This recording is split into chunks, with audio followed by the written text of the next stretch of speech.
എല്ലാവർക്കും നമസ്കാരം.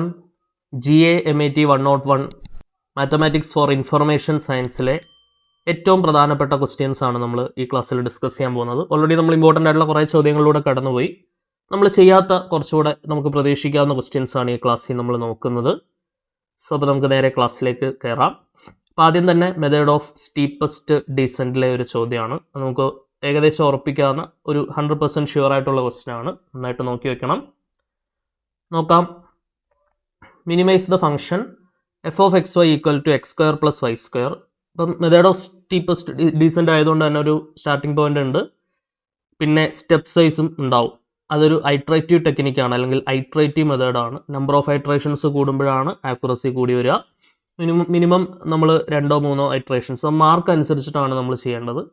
അപ്പോൾ ഈ ക്വസ്റ്റ്യൻ പാർട്ട് എയിൽ വന്ന ചോദ്യമാണ്. അപ്പോൾ 2 ഐട്രേഷൻസ് നമ്മൾ ചെയ്താൽ മതി. ഓക്കെ, മാർക്ക് നോക്കിയിട്ട് വേണം കൂടുതൽ ഐട്രേഷൻസ് നമ്മൾ തീരുമാനിക്കേണ്ടത്. നമ്പർ ഓഫ് ഐട്രേഷൻസ് കൂടുന്തോറും അതിൻ്റെ ആക്യുറസി കൂടി വരും. ഓക്കെ, നോക്കാം. അപ്പം മിനിമൈസ് ചെയ്യാനാണ് നമ്മുടെ ചോദ്യം. അപ്പോൾ ആദ്യമേ തന്നെ എന്താണ്, ഫംഗ്ഷൻ കിട്ടിക്കഴിഞ്ഞു. f(x, y) നമ്മുടെ കയ്യിലുണ്ട്. ഓക്കെ, ആദ്യത്തെ ഒരു മാർക്ക് എങ്ങനെ മേടിക്കാം? ഗ്രേഡിയൻറ്റ് കണ്ടുപിടിച്ചാൽ 1 മാർക്ക് കിട്ടും. del(f) ആദ്യം കണ്ടുപിടിച്ച് വയ്ക്കുക. del(f) എന്ത് വരും? x² ഡെറിവേറ്റീവ് 2x ബ്രാക്കറ്റിലങ്ങ് എഴുതിയാൽ മതി. y² 2y. ij കൊടുത്ത് എഴുതണമെന്നില്ല. മെത്തേഡ് ഓഫ് സ്റ്റീപ്പ്, ഇത് കോർഡിനേറ്റ് വൈസ് ആണല്ലോ നമ്മൾ ചെയ്യുന്നത്. നമുക്ക് പോയിന്റ് വെച്ചിട്ടാണ് നമുക്ക് ചെയ്യാനുള്ളത്. ഓക്കെ, അപ്പോൾ നമുക്ക് del(f) കണ്ടുപിടിച്ചു. del(f) കണ്ടുപിടിച്ചിട്ട് നമ്മൾ ഐട്രേറ്റീവ് ഫോർമുല എഴുതുന്നു. ഐട്രേറ്റീവ് ഫോർമുല എഴുതുമ്പം അതിൻ്റെ 1 മാർക്ക് കിട്ടും. del(f)ന് 1 മാർക്ക് കിട്ടും. ഐട്രേറ്റീവ് ഫോർമുലയ്ക്ക് മാർക്കുണ്ട്. ഓക്കെ, അത് എന്താണ്, ലെങ്തി ക്വസ്റ്റ്യൻ ആണെങ്കിലും ഷോർട്ട് ക്വസ്റ്റ്യൻ ആണെങ്കിലും ഐട്രേറ്റീവ് ഫോർമുലയ്ക്ക് മാർക്കുണ്ട്. ഐട്രേറ്റീവ് ഫോർമുല എന്താണ്? xk+1 = മെത്തേഡ് ഓഫ് സ്റ്റീപ്പസ്റ്റ് ഡിസെൻറ്റിലെ iterative formula xk+1 = xk - alpha into എന്താണ്, del(f) of xk. ഇതാണ് നമ്മുടെ ഐട്രേറ്റീവ് ഫോർമുല. ഇനി നമ്മൾ എന്തോ ചെയ്യുന്നത്? നമ്മുടെ അടുത്ത പരിപാടി എന്ന് പറയുന്നത്, നമ്മൾ സ്റ്റാർട്ട് ചെയ്യാം. ഫസ്റ്റ് ഐട്രേഷൻ തുടങ്ങാം അല്ലേ? ഈ ഫോർമുല എഴുതി ഒന്ന് ബോക്സ് വരച്ചിട്ടോണേ. ഫോർമുലയ്ക്ക് മാർക്കുണ്ട്.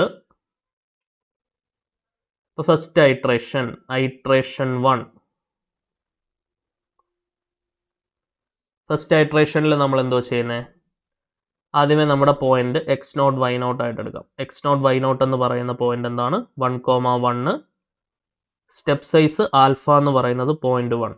നമുക്ക് കണ്ടുപിടിക്കേണ്ടത് ഫസ്റ്റിലത്തെ പോയിന്റാണ്. x1 y1 എന്നുള്ള പോയിന്റാണ് നമുക്ക് കണ്ടുപിടിക്കേണ്ടത്. എങ്ങനെ കണ്ടുപിടിക്കാം? That is x0 y0 - alpha into del(f) of x0 y0. ഇപ്പോൾ del(f) നമ്മുടെ കയ്യിലുണ്ട്, x0 y0 നമ്മുടെ കയ്യിലുണ്ട്. ഇനി നമ്മൾ എന്താ, del(f) of x0 y0 കണ്ടുപിടിക്കണം. So del(f) of x0 y0 എന്ന് പറഞ്ഞാൽ എന്താണ്? del(f) of x0 y0 ആരാ? x0 y0 എന്ന് പറയുന്ന പോയിന്റ് 1 ആണ്. del(f) of 1,1. നോക്കിക്കേടാ, del(f) എന്ന് പറയുന്നത് 2x 2y ആണ്. അപ്പോൾ 1 കൊടുത്താൽ 2 × 1, 2 × 1. ആൻസർ 2,2 വരും. ഓക്കെ, ഇനി പോയിന്റ് കൊടുക്കാമല്ലോ. x0 y0 പകരം 1 കൊടുക്കുക, ആൽഫയ്ക്ക് പകരം 0.1 കൊടുക്കുക, del(f) of x0 y0 പകരം 2 കൊടുക്കുക. ഓക്കെ, സോ അപ്പോൾ എന്തോ കിട്ടുന്നത്? is equal to 1,1 മൈനസ് 0.1 നമ്മൾ ഉള്ളിലേക്ക് മൾട്ടിപ്ലൈ ചെയ്യുന്നു. 0.1 × 2 0.2 വരും. 0.1 × 2 0.2 വരും. അപ്പോൾ എന്താണ്? 0.2, 0.2. സോ 1 നിന്ന് 0.2 കുറച്ചാൽ 0.8 വരും. വീണ്ടും 1 നിന്ന് 0.2 കുറച്ചാൽ 0.8 വരും. ഓക്കെ ആണല്ലോ? സോ 0.8 ആണ് നമുക്ക് കിട്ടിയത്. അപ്പോൾ അതാണ് ഫസ്റ്റ് ഐട്രേഷനിൽ കൂടെ കിട്ടിയത്, x1 y1. ഇത് വെച്ചുകൊണ്ട് x2 y2 കണ്ടുപിടിക്കാം. അപ്പം സെക്കൻഡ് ഐട്രേഷൻ 2. രണ്ടാമത്തെ ഐട്രേഷൻ നോക്കാം. x2 y2 എങ്ങനെയാണ് കണ്ടുപിടിക്കുക? x2 y2 എന്ന് പറയുന്നത് x1 y1 - alpha into del(f) of x1 y1. Okay ആണല്ലോ? അപ്പോൾ del(f) of x1 y1 വേണം. അപ്പോൾ del(f) of x1 y1 എന്ന് പറഞ്ഞാൽ 0.8 is equal to del(f) എന്ന് പറഞ്ഞാൽ 2x 2y ആയിരുന്നു. സോ 2 × 0.8, 2 × 0.8 ഇങ്ങനെ വരത്തില്ലേ? ഇത് 1.6 വരും. 2 ഇൻറ്റു 0.8 1.6 വരും. ഓക്കെ, സോ x1 y1 എന്ന് പറഞ്ഞാൽ 0.8 0.8 മൈനസ് ആൽഫ എന്ന് പറയുന്നത് 0.1 സ്റ്റെപ്പ് സൈസ് ക്വസ്റ്റ്യനിൽ തന്നിട്ടുണ്ട്. del f of 0.8 0.8 1.6 1.6 is equal to 0.8 0.8 minus 0.1 കൊണ്ട് മൾട്ടിപ്ലൈ ചെയ്താൽ 0.1 ഇൻറ്റു 1.6 0.16 വരും.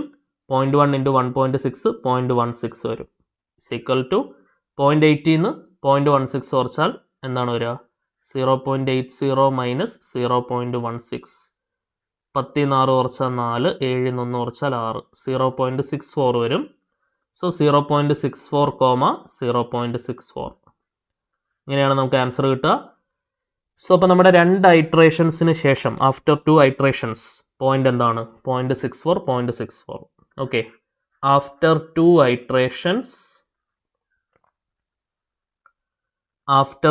ഐട്രേഷൻസ് ദി പോയിന്റ് ഈസ് 2 ഐട്രേഷൻസിന് ശേഷം പോയിന്റ് എന്താണ് കിട്ടിയത്? 0.64 0.64.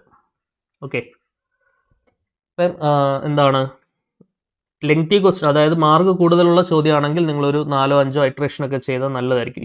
ഈ ഒരു പ്രോസസ്സ് അങ്ങ് കണ്ടിന്യൂ ചെയ്താൽ മതി. ചിലപ്പോൾ ക്വസ്റ്റ്യനില്ലാത്ത അവർ പറയും ഇത്ര നമ്പർ ഓഫ് ഐട്രേഷൻ ചെയ്യണമെന്ന് അവർ പറയും. ഓക്കെ, അപ്പോൾ ഒരു ഐഡിയ പിടികിട്ടുമല്ലോ. ഇത് വെച്ചുകൊണ്ട് നിങ്ങൾക്ക് എന്ത് കണ്ടുപിടിക്കാം? x3 y3 വേണേൽ കണ്ടുപിടിക്കാം. x3 y3 കണ്ടുപിടിക്കും. അപ്പോൾ ഐട്രേഷൻ 3 എന്ന് പറയുമ്പോൾ x3 y3 is equal to x2 y2. ഇപ്പോൾ കിട്ടിയ സാധനം x2 y2 minus alpha into del f of x2 y2 എടുത്താൽ മതി.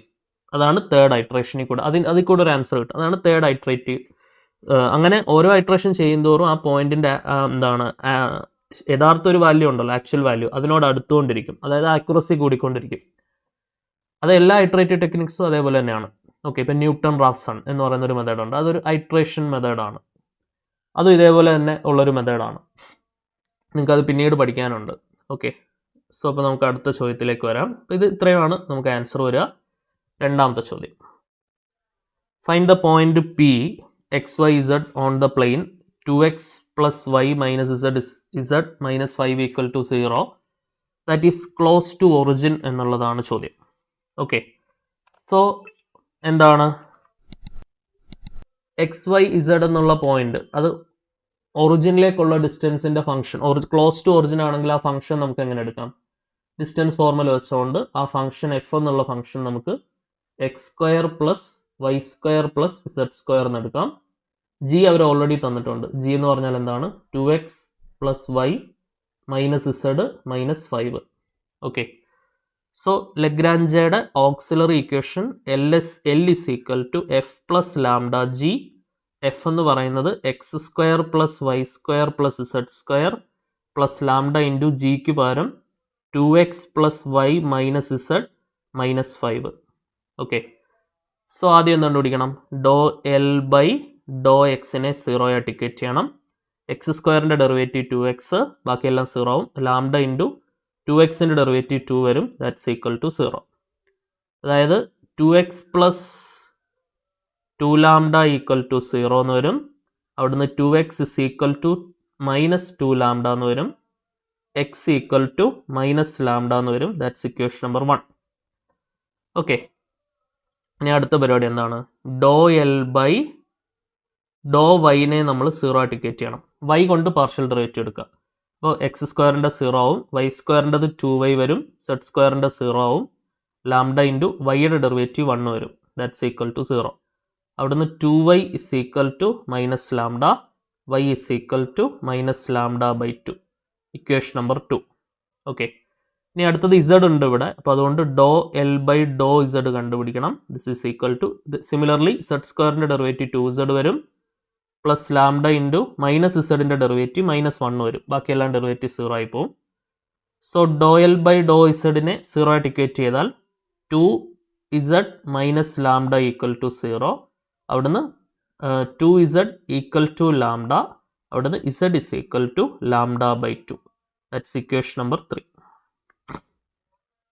ഓക്കെ ആണല്ലോ. സോ ഇനി എന്ത് കണ്ടുപിടിക്കണം? ഡോ എൽ ബൈ ഡോ ലാംഡ കണ്ടുപിടിക്കണം. ഡോ L by Dr lambda. Lambda കൊണ്ട് പാർഷ്യൽ ഡെറിവേറ്റീവ് എടുത്താൽ ആ ലാംഡയുടെ കോയിഫിഷ്യൻ്റ് ആൻസർ കിട്ടുന്നത് നമ്മൾ നേരത്തെ ചെയ്തിട്ടുണ്ട് അല്ലേ? കാരണം ലാംഡ ഡെറിവേറ്റീവ് 1 ആവും, ബാക്കിയുള്ള ഇപ്പുറത്ത് നിൽക്കുന്ന എല്ലാ ടേം ഡെറിവേറ്റീവ് 0 ആയി പോകും. ലാംഡയുടെ 1 ആവും, ലാംഡയുടെ കോയിഫിഷ്യൻ്റ് ആണ് ആൻസർ വരിക. 2x ലാംഡയുടെ കോയിഫിഷ്യൻ്റ് എന്നാണ്. അതായത് എപ്പോഴും ജി ആയിരിക്കും do L by Dr lambda എടുത്താൽ കിട്ടുന്നത്. എപ്പോഴും ഓർക്കുക, ജി ആയിട്ടുള്ള 2x plus Y minus Z minus 5. So that is equation number, അതിനെ നമ്മൾ 0 ആയിട്ട് ഇക്വേറ്റ് ചെയ്യണം. ദാറ്റ്സ് ഈക്വൽ ടു 0 ഇംപ്ലൈസ് എന്താണ്? 2x plus Y minus z equal to 5 എന്ന് എഴുതാം. -5 ഇപ്പുറം വരുമ്പോൾ +5. That's equation number 4. ഇനി നമ്മൾ എന്ത് ചെയ്യുക? ഇക്വേഷൻ നമ്പർ 1ഉം 2ഉം 3ഉം കൂടെ 4ലേക്ക് കൊടുക്കുക. എക്സിനും വൈക്കും ഇസഡിനും വാല്യൂ കൊടുക്കുക.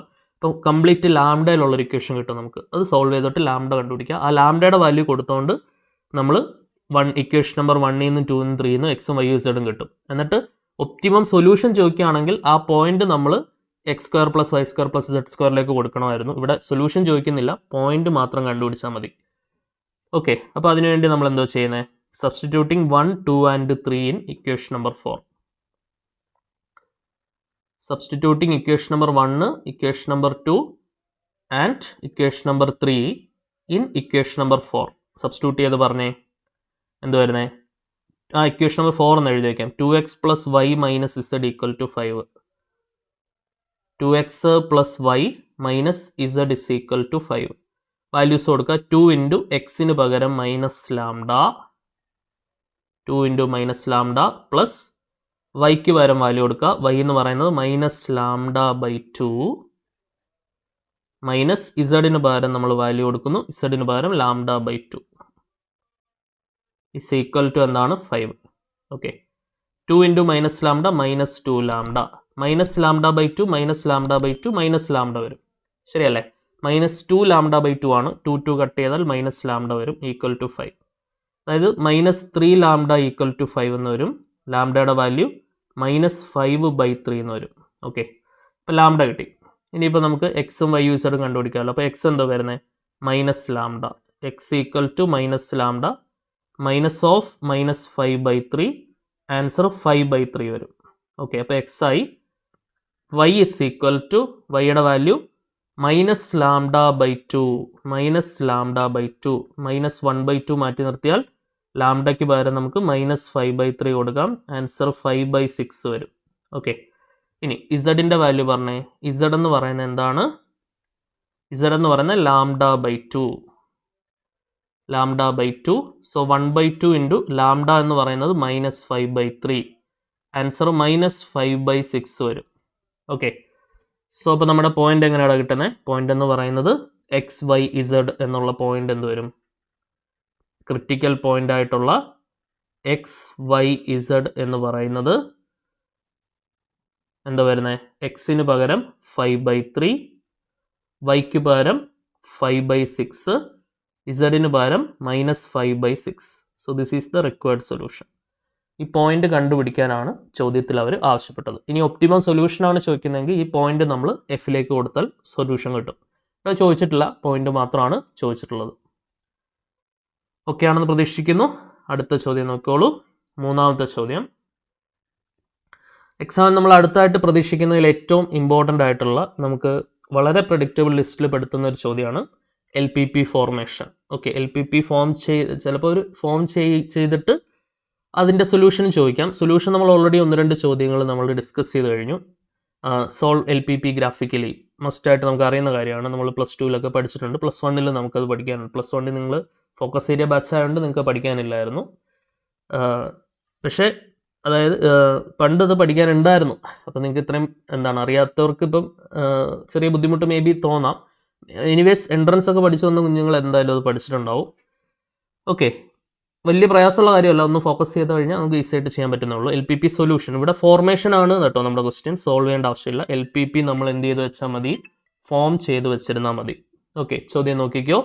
Form the LPP by maximising the profit. അപ്പം നമ്മൾ ഫോം ചെയ്യേണ്ടതായിട്ടുള്ള ലീനിയർ പ്രോഗ്രാമിംഗ് പ്രോബ്ലത്തിൽ ഒബ്ജക്റ്റീവ് ഫംഗ്ഷൻ എന്ന് പറയുന്നത് മാക്സിമൈസേഷൻ ആണ് ചെയ്യേണ്ടത്. ഒബ്ജക്റ്റീവ് ഫംഗ്ഷൻ 2 പോസിബിലിറ്റി ഉണ്ട്. ഒബ്ജക്റ്റീവ് ഫംഗ്ഷൻ മിനിമൈസ് ചെയ്യാനുള്ള ചോദ്യം വരാം, ഒബ്ജക്റ്റീവ് ഫംഗ്ഷൻ നമുക്ക് മാക്സിമൈസ് ചെയ്യാനുള്ള ചോദ്യം വരാം. ഓക്കെ, നമ്മളെ സംബന്ധിച്ചിടത്തോളം നമ്മുടെ ഒബ്ജക്റ്റീവ് ഫംഗ്ഷൻ എന്ത് ചെയ്യാനുള്ള ക്വസ്റ്റ്യൻ ആണ്? ഒബ്ജക്റ്റീവ് ഫംഗ്ഷൻ നമുക്ക് ഇവിടെ നോക്കിക്കേ, ഒബ്ജക്റ്റീവ് ഫംഗ്ഷൻ നമുക്ക് മാക്സിമൈസ് ചെയ്യാനാണ് പറഞ്ഞേക്കുന്നത്. ഓക്കെ, സോ നമുക്ക് ക്വസ്റ്റ്യൻ ഒന്ന് വായിച്ചു നോക്കാം. DC drug company produced 2 types of liquid pain killer. DC drug company എന്ത് പ്രൊഡ്യൂസ് ചെയ്യുന്നു? 2 ടൈപ്പ് പെയിൻ കില്ലർ പ്രൊവൈഡ് ചെയ്യുന്നു. അതിൽ N എന്ന് പറയുന്നത് നോർമൽ, S എന്ന് പറയുന്നത് സൂപ്പർ. ഓക്കെ, ഒരു ഫോൺ ബില്ലടിച്ച സൗണ്ട് ഉണ്ടായിരുന്നു. ഇപ്പോൾ ഒന്നുകൂടെ പറയാം. Form the linear programming problem. നമുക്ക് ഉണ്ടാക്കേണ്ട LPP ആണ്. അത് മാക്സിമൈസ് ചെയ്യാനോ മിനിമൈസ് ചെയ്യാനോ ചോദ്യം വരാം. നമ്മളെ സംബന്ധിച്ചിടത്തോളം അത് മാക്സിമൈസ് ചെയ്യുക എന്നുള്ളതാണ്. ഒരു ഡ്രഗ് കമ്പനി പ്രൊഡ്യൂസ് ചെയ്യുന്ന 2 ടൈപ്പ് പെയിൻ കില്ലറുകളാണ്. നോർമൽ ആയിട്ടുള്ള പെയിൻ കില്ലറും ഉണ്ട്, S എന്ന് പറഞ്ഞാൽ സൂപ്പർ ആയിട്ടുള്ള പെയിൻ കില്ലറും ഉണ്ട്. ഓക്കെ, ഇനി N എന്ന് പറഞ്ഞാൽ നോർമൽ ആണല്ലോ. Each bottle of N requires 2 units of drug A. അതിൽ Nൽ എന്താണ്? ഡ്രഗ് എയുടെ 2 യൂണിറ്റ് നമുക്ക് ആവശ്യമുണ്ട്. ഡ്രഗ് ബിയുടെ 1 യൂണിറ്റ് ആവശ്യമുണ്ട്. ഡ്രഗ് സിയുടെ 1 യൂണിറ്റ് ആവശ്യമുണ്ട്. Okay, each bottle of S requires, ഇനി S എന്ന് പറഞ്ഞാൽ സൂപ്പർ, അതിനകത്ത് 1 യൂണിറ്റ് ഓഫ് എയും 1 യൂണിറ്റ് ഓഫ് ബിയും 3 യൂണിറ്റ്സ് ഓഫ് സിയും നമുക്ക് ആവശ്യമുണ്ട്. Okay, the company is able to produce each week only 1400 units of A and 800 units of B and 1800 units of C.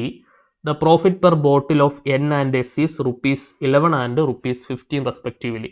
അപ്പോൾ ഇത് വെച്ചുകൊണ്ടാണ് ₹11 ₹15 പ്രോഫിറ്റ് വരണം. അതാണ് നമ്മുടെ objective function to be maximized എന്ന് പറയുന്നത്. അപ്പോൾ നമ്മൾ എന്ത് ചെയ്യുന്നു? Let X be the number of bottles of painkiller in N.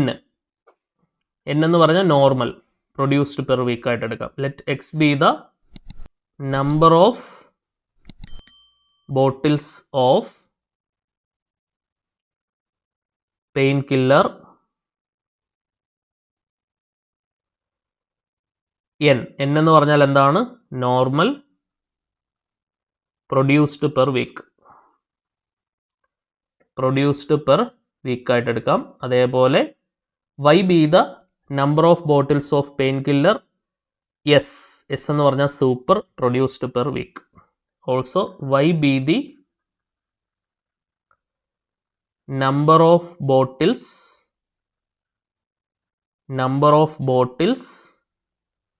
of painkiller S. S എന്ന് പറഞ്ഞാൽ എന്താണ്? Super, produced per week, produced per week. നമ്മൾ മാക്സിമൈസ് ചെയ്യേണ്ട ഒബ്ജക്റ്റീവ് ഫംഗ്ഷൻ എന്താണ്? The objective is to maximise the profit. അതായത് maximise എസിൻ്റെത് 11 and the profit N and S. എന്നിൻ്റെത് 11, എസിൻ്റെത് 15. അതായത് N X ആയിട്ട് എടുത്തു, S 15 ആയിട്ട് എടുത്തു. അതായത് 11x + 15y ആണ് the objective function to be maximized എന്ന് പറയുന്നത്. The objective is to maximise the profit. നമ്മുടെ ഒബ്ജക്റ്റീവ് എന്താണ്? Maximize the profit. Profit maximize ചെയ്യുക എന്നുള്ളതാണ് നമ്മുടെ ഒബ്ജക്റ്റീവ്. ഓക്കെ, സോ അപ്പോൾ നമ്മുടെ ഒബ്ജക്റ്റീവ് ഫംഗ്ഷൻ എന്ന് പറയുന്നത് എന്താണ്? Maximise Z is equal to 11x plus 15y. Maximise Z is equal to 11x plus 15y. 11x plus 15yനെ മാക്സിമൈസ് ചെയ്യുക എന്നുള്ളതാണ് നമ്മുടെ ഒബ്ജക്റ്റീവ്. ഓക്കെ, ഇനി ഇതിൻ്റെ കൺസ്ട്രെയിൻസ് എന്താണ് വരിക? കൺസ്ട്രെയിൻസ്, ഒബ്ജക്റ്റീവ് ഫംഗ്ഷൻ എഴുതി കൺസ്ട്രെയിൻസും കൂടെ എഴുതി കഴിഞ്ഞാൽ നമ്മുടെ ആൻസറായി. കൺസ്ട്രെയിൻസ് എന്ത് വരും നോക്കുക. ഡ്രഗ് എയുടെയും ഡ്രഗ് ബിയുടെയും ഡ്രഗ് സിയുടെ ആയിട്ട് എഴുതാം നമുക്ക്. ഇപ്പോൾ 3 കൺസ്ട്രെയിൻസ് ആണ് വരിക. ഡ്രഗ് എയുടേത് ഒരു കൺസ്ട്രെയിൻറ്റ്, ഡ്രഗ് ബിയുടേത് ഒരു കൺസ്ട്രെയിൻറ്റ്, ഡ്രഗ് സിയുടെ ഒരു കൺസ്ട്രെയിൻറ്റ്. ഓക്കെ, ഡ്രഗ് എയുടെ കൺസ്ട്രെയിൻറ്റ് എങ്ങനെയാണ് വരിക? ഈച്ച് ബോട്ടിൽ ഓഫ് N, അത് N വെച്ചിട്ടുള്ള എഴുതാം. 2 units drug A, 1 units drug B, 1 units of drug C. അതായത് 2x 1x 1x പ്ലസ്, ഇനി ഇപ്പോൾ എന്നിൻ്റെ കഴിഞ്ഞു, ഇനി എസിൻ്റെ നോക്കുക, എസിൻ്റെ നോക്കുക, സൂപ്പറിൻ്റെ നോക്കുക. സൂപ്പറിൻ്റെ കേസിൽ S requires 1 unit of A, 1 unit of B, 3 unit of C. 1 unit of A എന്ന് പറഞ്ഞാൽ 1y, 1 യൂണിറ്റ് ഓഫ് ബി എന്ന് പറഞ്ഞാൽ 1y, 3 യൂണിറ്റ്സ് ഓഫ് സി എന്ന് പറഞ്ഞാൽ എന്ത് വരും? 3y. ശരിയല്ലേ? Plus 3y. ശരിയാണല്ലോ. ആൻഡ് പിന്നെന്താ അവർ പറയുന്നത്? The company is able to produce എന്താണ്? Each week 1400 units of A. അപ്പോൾ എയുടേത് 1400 ആണ് ഉണ്ടാക്കുന്നത്. 800 യൂണിറ്റ്സ് ഓഫ് ബി ആണ്. 1800 യൂണിറ്റ്സ് ഓഫ് സി ആണ്. ഓക്കെ. സോ അപ്പോൾ എങ്ങനെ നമുക്ക് ഒബ്ജക്റ്റീവ് ഫംഗ്ഷൻ ഉണ്ടാക്കാം? ഇതിൻ്റെ കേസിൽ എയുടെ കേസിൽ എന്താണ് വരിക? എയുടെ കേസിൽ 1400, ബിയുടേത് 800, സിയുടേത് 1800. സോ അത് less than or equal to എന്ന് പറഞ്ഞ് കൊടുത്താൽ മതി. This is less than or equal to 1400. And second കേസിൽ ബിയുടെ കേസിൽ എന്താണ്? ബിയുടെ കേസിൽ less than or equal to 800 ആണ്. സിയുടെ കേസിൽ less than or equal to എന്താണ്? 1800. ഓക്കെ. ഇപ്പോൾ drug A, drug B, drug C. Okay ആണല്ലോ. ക്ലിയർ ആയിട്ട് മനസ്സിലായെന്ന് വിചാരിക്കുന്നു. ആൻഡ് നോൺ നെഗറ്റീവ് കൺസ്ട്രെയിൻറ്റും കൂടെ എഴുതി വെച്ചോണം. ഇത് നെഗറ്റീവ് ആകാൻ പറ്റില്ല. X greater than or equal to 0, y greater than or equal to 0. ഇതെല്ലാം കൂടെ ചേരുമ്പോഴാണ് നമുക്ക് മാർക്ക് കിട്ടുക കേട്ടോ. നോൺ നെഗറ്റീവ് കൺസ്ട്രെയിൻറ്റ് എഴുതിയില്ലെങ്കിൽ അതിൻ്റെ മാർക്ക് കുറയും. ഇത് ഇപ്പോഴാണ് ഫുൾ കൺസ്ട്രെയിൻ്റ് ആയത്. ഇതിൻ്റെ കംപ്ലീറ്റ് മാർക്ക് നമുക്കിങ്ങ് പോകുന്നുള്ളൂ. ഓക്കെ. ഒരു ക്വസ്റ്റ്യനും കൂടെ നമുക്ക് ആൻസർ ചെയ്യാം. 4ാമത്തെ ചോദ്യം നോക്കിക്കോളൂ. Find extreme points of f of xy equal to xy subject to the constraint x plus y is equal to 16. Easy ആയിട്ട് ചെയ്യാൻ പറ്റുന്ന ക്വസ്റ്റ്യൻ ആണ്. എന്താണ്? Auxiliary equation L equal to f plus lambda g x y plus lambda into g എന്ന് പറഞ്ഞാൽ x plus Y minus 16 അല്ലേ? X plus Y minus 16 do L by do x equal to 0. ഇപ്പോൾ എന്ത് വരും? എക്സിൻ്റെ derivative 1 ആവും. y plus lambda into എക്സിൻ്റെ derivative 1 ആവും. That's equal to 0. Lambda equal to minus Y. Equation number 1. അതേപോലെ ഡോ എൽ ബൈ ഡോ വൈ ഈക്വൽ ടു 0. വൈ കൊണ്ട് പാർഷ്യൽ ഡെറിവേറ്റീവ് എടുക്കുമ്പോൾ എക്സ് അതേപോലെ ഉണ്ടാവും. വൈയുടേത് 1 ആവും. ലാംഡ ഇൻറ്റു വൈയുടേത് 1 ആവും. That's equal to 0. അവിടുന്ന് lambda equal to minus x. അതാണ് ഇക്വേഷൻ നമ്പർ 2. ഓക്കെ. ഇനി അടുത്ത എന്താണ്? Do L by Dr lambda കണ്ടുപിടിക്കുക. ലാംഡ കൊണ്ട് പാർഷ്യൽ ഡെറിവേറ്റീവ് എടുക്കുക. അപ്പോൾ എക്സ് വൈയുടേത് 0. ലാംഡ കൊണ്ട് പാർഷ്യൽ ഡെറിവേറ്റീവ് എടുത്താൽ ജി തന്നെയാണ് കിട്ടുക. ലാംഡയുടെ കോയിഫിഷ്യൻ്റ് ആയിട്ടുള്ള g x plus Y minus 16 that's equal to 0. അവിടുന്ന് x plus y equal to 16 കിട്ടും. ഓക്കെ. നമ്മൾ എന്ത് ചെയ്യുന്നു? This is equation number 3. Equating 1 and 2. 1 and 2 equate ചെയ്ത് കഴിഞ്ഞാൽ minus y equal to minus x എന്ന് വരും. അതായത് എക്സ് ഈക്വൽ ടു വൈ എന്ന് കിട്ടും. ഇത് ഇക്വേഷൻ നമ്പർ 3ലേക്ക് കൊടുത്താൽ എക്സ് പ്ലസ് എക്സ് എന്ന് വരും. എക്സ് പ്ലസ് വൈക്ക് പകരം എക്സ് എന്ന് വരും. അപ്പോൾ 2x എന്ന് വരും. That's equal to 16.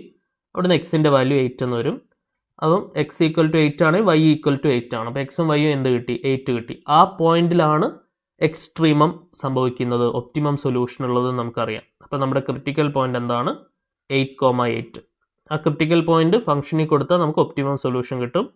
F of 8,8 എന്ന് പറഞ്ഞാൽ 8 × 8 8 64 വരും ആൻസർ. ഓക്കെ. സോ വളരെ പ്രധാനപ്പെട്ട 4 ക്വസ്റ്റ്യൻസ് ആണ് നമ്മൾ ഡിസ്കസ് ചെയ്തത്. സോ അപ്പോൾ നമ്മൾ എക്സാം ഓറിയൻറ്റഡ് ആയിട്ട് ചെയ്യുന്ന ഇതുപോലുള്ള വീഡിയോസൊക്കെ നിങ്ങൾക്ക് യൂസ് ആവുന്നുണ്ടെന്ന് പ്രതീക്ഷിക്കുന്നു. തീർച്ചയായിട്ടും നിങ്ങളുടെ അഭിപ്രായങ്ങൾ കമൻറ്റ് ചെയ്യണം. വീണ്ടും കാണാം. Until then bye bye.